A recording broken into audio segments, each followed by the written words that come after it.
Alright, so I was just enjoying my Friday afternoon thinking, you know what, Premier League's back and all that. Suddenly, I see my Twitter getting bombarded. Yes, Jordan Veretout has completed his transfer to Marseille in real life, which means you guys know the drill. That's another player we'll have to sell. It's kind of a shame because I was really warming up to Veretout. He's played 14 games for us. It's pretty okay as a CDM, but now, of course, we're gonna have to sell him, get some good cash for him, but most importantly, we're gonna have to reinvest that cash and bring in a CDM. But remember the rules of this series, we can't spend more than 30 million. So we're gonna have to figure out the best option for that. And we've only got maybe a couple of weeks to figure that out and possibly more signings. I still want to try and sign at least a couple more players in this window. So sit back and relax, more transfer window madness, and let's get this underway. It's press conference time. First one, I think you should sign Maxence Cacaret from Lyon for the future midfield signing. Good on the ball, good potential. I think it's a no-brainer. It might be, but the valuation, we are going to have to sell Veretout. So getting someone like Cacaret as a replacement would honestly be pretty amazing. He's 21-year-old. We'll have to scout him to know more about him because I just think he's going to be out of our budget, man, because honestly, he's too good. He's too good to be under 30 million. This kid, he's got super high potential, so I'm not too sure. Now, there is another player I'm also interested in, an Argentinian midfielder who can also play CDM. He comes off as a central midfielder, but his release clause of 65.6 million makes me think this would be pretty impossible as well. Oh, this 30 million rule for the first season, man, it's gonna make life so much more difficult. There's another option, Douglas Luiz from Aston Villa. I think he might just about fit in our budget, but all these players need to be scouted, and also we need to sell Veretout so we can make all this happen. So a lot's gonna happen in this episode. I really don't know which CDM we're gonna actually be able to sign. Moving on, you can sign bigger players by swapping in the old players and putting extra 30 million. I think that should be allowed. Now, a lot of people have told me use swap deals. I feel like that would be cheating. I'm really enjoying this career mode because of the transfer rules we put, and I don't want to cheat my way. So I'm not gonna let swap deals be allowed because then I feel like with how the career mode system works, we can kind of get away with signing almost anyone through swap deals. So we're gonna keep this career mode as challenging as possible. We can't use swap deals like you're telling me to do so. And finally, you should sign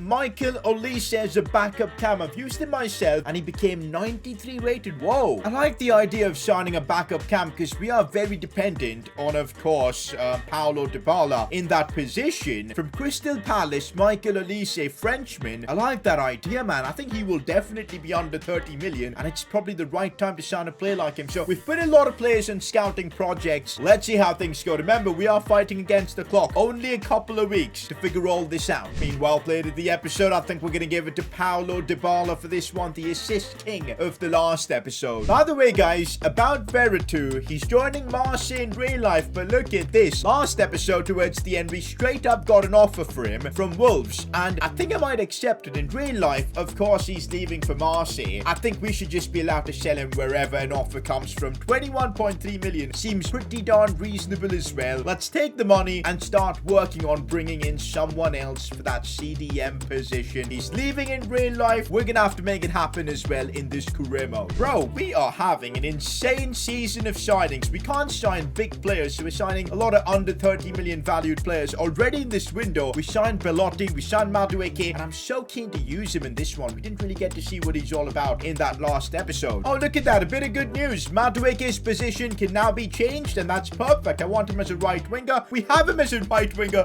and he goes up to an 80 overall. He's almost at Zaniolo's rating, and we've only just signed him for literally half the price. What a dub. One more thing, an offer for Spinazzola. I like the hood. He's a good player, but I don't want to be selling Spinazzola. Okay, obviously, it's only been like a day since I've started scouting these players, so of course, we don't really know much about them. We're gonna have to be patient. Until then, we've got a game against Napoli. I kid you not, I'm so excited to get some transfer stuff underway. So because Napoli are 9th and it's a Serie A game, I'm gonna take my chances. Hopefully, it doesn't come back and haunt me. Oh boy, I'm scared to sim this game. I really am. But if we can get a dub here and move on, that'll be awesome. I should have played it. I really should have played played it. Oh my god. Why did I take a chance against Napoli? Well, would you look at that? We're still top of the league though, so everything is still fine. Whoa, look at how quickly Veretout dipped. He literally bounced as soon as I accepted the offer. Well, keeping things realistic, but now we need to be on the hunt for a CDM. Have we got some information at least about these guys? We still don't know their values. Okay, we just know Enzo Fernandez has got a crazy release clause. But that's about it. We're gonna have to be patient before we make a move on these players that we want. Next up, we've got Atalanta, and this game we're not going to be taking a chance on because they're 5th in the league. All right, boys, Roma, Atalanta. Madueke is going to be making his first proper start for us. I want to see him get some goals. Bro, look at the squad depth we've got. It's non-existent, man. We need to work on this. Hopefully, once we get to know more about those players we're looking at, we can improve that. Anyways, let's get into this. The ball are looking for Gini Wijnaldum. I see Tammy Abraham. Of course, he's offside. Oh, wait, no, he's onside. How is he onside there? He's missed. Tammy Abraham. Honestly, I was confused myself. I thought he was 100% offside. Kept himself on, and once he did that, probably should have scored. Zapata now looking inside for Malinovsky. Chance for Salic. That was as crucial as it gets for an interception from Ibanez. Wow. Go on, Paulo. Go on, Paulo. What can we do here? I see Spinazzola making a lovely run. Perfect. He's going to go for a cross. It's too much for even Tammy Abraham to do anything with, but he plays it inside. We get it for Dybala. Turns, shoots. What a save from their keeper. Oh, this is bad. Miranchuk going for goal. Way too much space. They've got a chance for the rebound. Hugo Lloris, you legend. How has he done a double save there? That is insane. By the way, in real life, Gini Wijnaldum's signing for Roma has been completed, so I'm glad we signed him before all the hype. Anyways, Damsgaard's now on the attack here. Could do something. Opens up his body. That's another brilliant save from their keeper. This has been an end-to-end game against Atalanta. Here we go. Noni Madueke using that pace. That's why we've brought him in. He can offer something. Zaniolo just couldn't. Yeah, he goes on the attack. Extremely tired. Finds Dybala. How is Dybala not scoring that? Puts it back in for Tammy Abraham. Controls it on the volley. That's brilliant. That is absolutely brilliant from Tammy Abraham. This man is just a machine. Just look at the ball from Madueke as well. Perfectly weighted. And one touch. Tammy Abraham spins, turns, whatever, and just bangs it home. Honestly, such a good striker. It's crazy. Look at that for a finish as well. Oh, Damsgaard, what have I just done? That skill move was insane. There goes Damsgaard on the charge. Finds Paulo Dybala. Taking it the other side. Still Dybala. Could go for a cutback. Tries his best. But that attack didn't lead to a goal. That skill from Damsgaard. Bro, just look at this. This was unbelievable from Damsgaard. He just destroyed that defender there. Look at this from Damsgaard. Tries something. Literally nutmegs him in the process. Sends that defender to the ground. That was unreal. Oh, look at the space for Madueke. What can he do now? I see Tammy Abraham making a nice run into the box. It's chaos. Falls for Pellegrini. Saved. We might still have the ball here. Let's get it to Madueke. Maybe he could bring it inside. Tries. We still keep the ball somehow. And the attack continues. It's getting a bit wild here. Tammy Abraham finds space. Shoots. It almost makes it 2-0. Oh, that's a lovely ball from Tammy Abraham. And now Madueke is squaring this for Dybala. How did he reach, you know? Wow, the keeper just couldn't get to that ball from Madueke. It was perfectly weighted. And a simple tap in from Dybala. That's Madueke getting a couple of assists in his first proper start for Roma. That's why we signed him. That's why we brought the Englishman. Let's go. Full time, and we continue marching towards the title. But for now, let's get back to transfer business. We still don't know much about the players we want to sign, man. The game is making us wait so much until we get a scouting report. How long is it going to actually take? I don't want it to be too long, because then we'll struggle to, you know, sign them with just a few days. Well, only 1 day remaining to get this scouting report. Oh my god. My patience is running out, though. My patience is running out. Do I make the same mistake again? We've got Napoli in the quarterfinals of the Coppa Italia. Do I make the same mistake in quick sim this game? I know I shouldn't, but I really want to get into the transfer stuff, boys. I really want to get into all the transfer stuff. I'm gonna do it. Hopefully, second time's the charm. We're also gonna use the likes of Belotti for this game. Carlos Perez. Probably El Shaarawy would be a better fit here in this one. Hopefully, the changes don't really impact us and we can get through. And let's go, guys. We go through to the next round of the Coppa Italia. When it mattered, the Roma team delivered. delivered.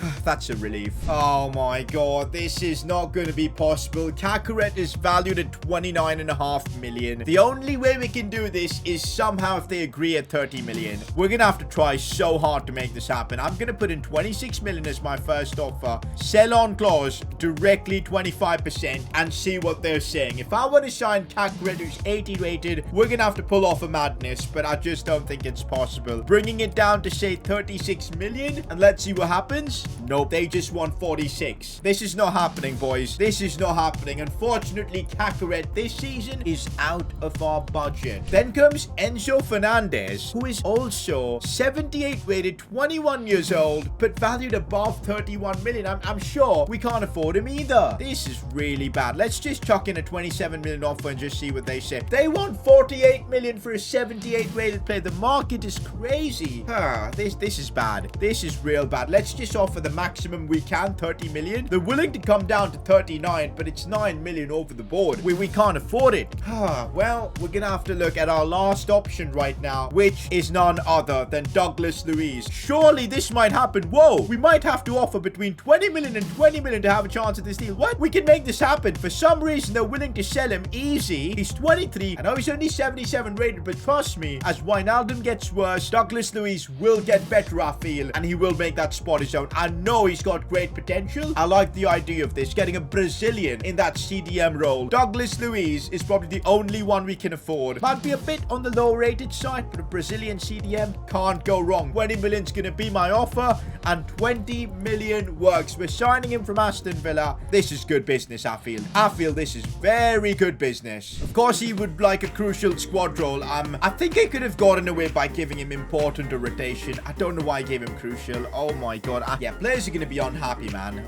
if I keep doing this. Definitely going to go for a 5-year deal. That should work. Now, time for the fun stuff. The wages. I think we can give him like 50,000 per week and he should accept it. I don't see why he wouldn't. And there you go. That was easy. We've got our new CDM to replace Veretout at this club. Now, we need to see what kind of development plan we can put on Douglas Luiz. Has to be Anchorman or something like that. Get that pace up. I think he's going to be a real good option in that CDM role. Matic, sorry, you're not going to be used any longer. We'll just put Douglas Luiz in here. Perfect. That's our bench. Looking all nice. Now, we still need a cam because I feel we are lacking a bit in that area for squad depth. So, let's get to work. Oh, by the way, we need to change the kit numbers and Bellotti can't be wearing number 10. Let's see any vacant kit numbers. 19 seems fine. We'll give him that. And Madueke deserves a better kit number. Who's wearing 11? Mikhail Damsgaard. We can't take away that. So we'll give Madueke 17. That kind of suits him a bit more. All right, now, do we know transfer value for Olise? We do. I think we can make this signing right now. Michael Olise. I like the idea of this signing.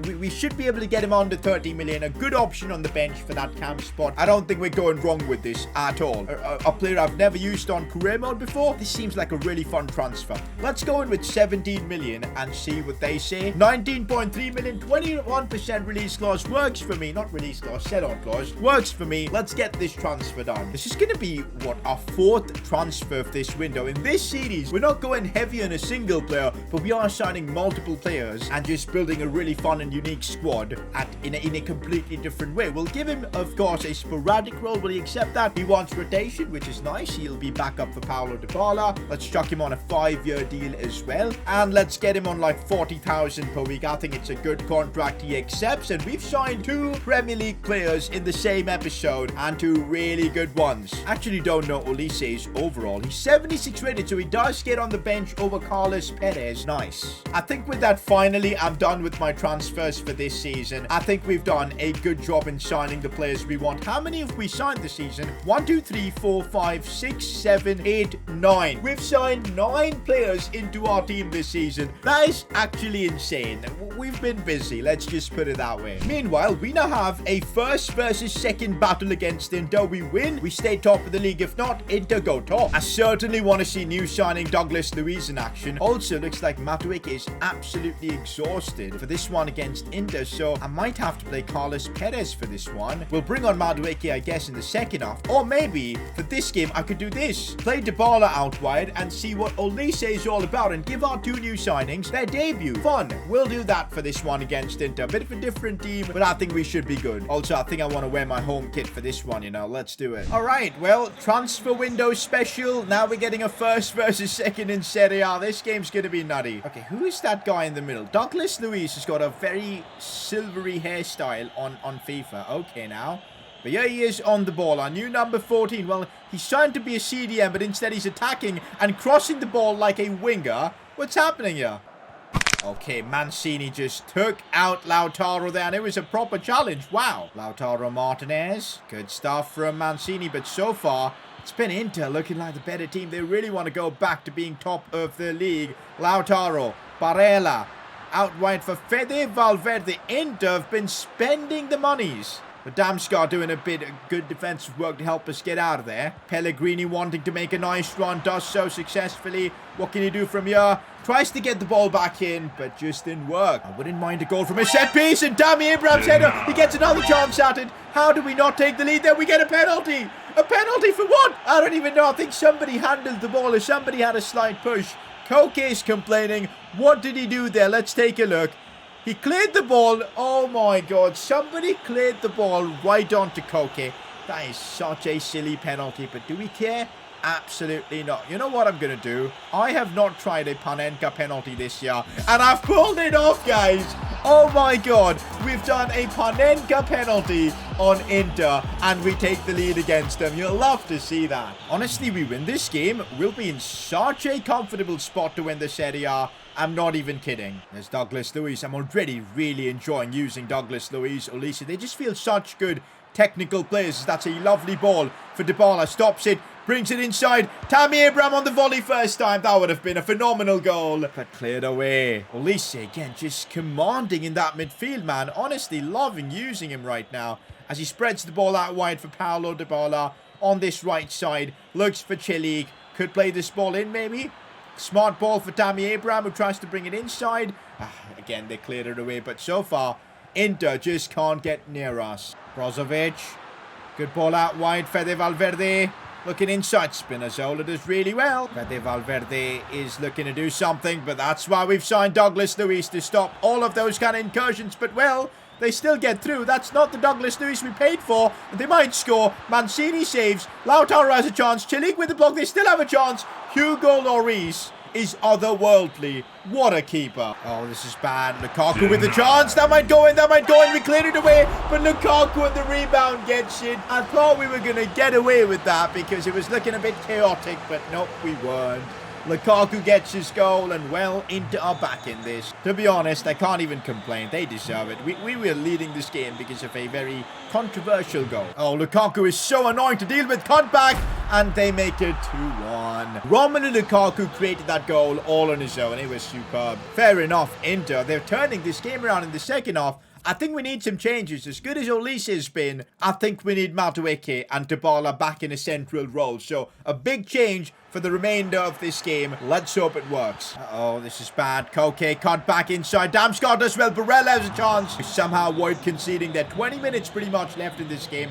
We need to up the ante, otherwise we're not getting anything from this. Looks like they're looking more likely to score. Edin Dzeko has been brought on. Former Roma player, by the way. What's happening at Koke? It's chaos all round. But we survive. I'm looking for that ball for Paulo Dybala. It's decent. Dybala's fighting for it, but how is Ambrosio managed to fall and Dybala not take advantage of it? I don't get it. Oh, they just keep on coming at us, man. Douglas Luiz just getting modded there off the post. We survive somehow, but look at the challenges from them. This intensity from Inter is what could give them the title if they keep this up. And that's full time. We've taken a massive L.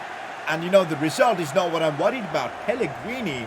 Let's hope that injury ain't too serious. He's one of our most important players. Player injured. Pellegrini is going to be out for the next 4 weeks. That's a bad one. That is a bad one. He's going to miss a fair few for important games, by the way. Europa League's knockout rounds, he's going to miss them, at least the first couple of rounds. And that's got me thinking. We still have about 22 million, adjusting it to maybe 24, 25 million. And I've just realized we don't really have a like-for-like sub for Pellegrini Pellegrini. Of course, what we can do in these moments is have Douglas Luiz there, maybe Matic on the bench, and we should be fine. But should we sign like a veteran midfielder who would fit the bill? I think that could be a good idea. Maybe an old central midfielder with a bit of experience we can bring in and just take this team to the next level, or just help this team in the time of need. So let me know what you think about that. Should we go in for a veteran midfielder, someone like, say, for example, Dani Parejo? I think he would be a great signing. Well, where's Parejo? Is he not? There he is, Dani Parejo. I mean, he's too expensive, but you get the kind of player I'm talking about. So let me know in the comment section if that's something you think we should go for. Well, Inter have taken the lead in the Serie A, which is a tough one. Next episode, deadline day. With the injury to Pellegrini, should we sign someone else? Let me know, and that's where we're going to wrap this one off. Drop a like, subscribe. I'll catch you all for the next one. Peace.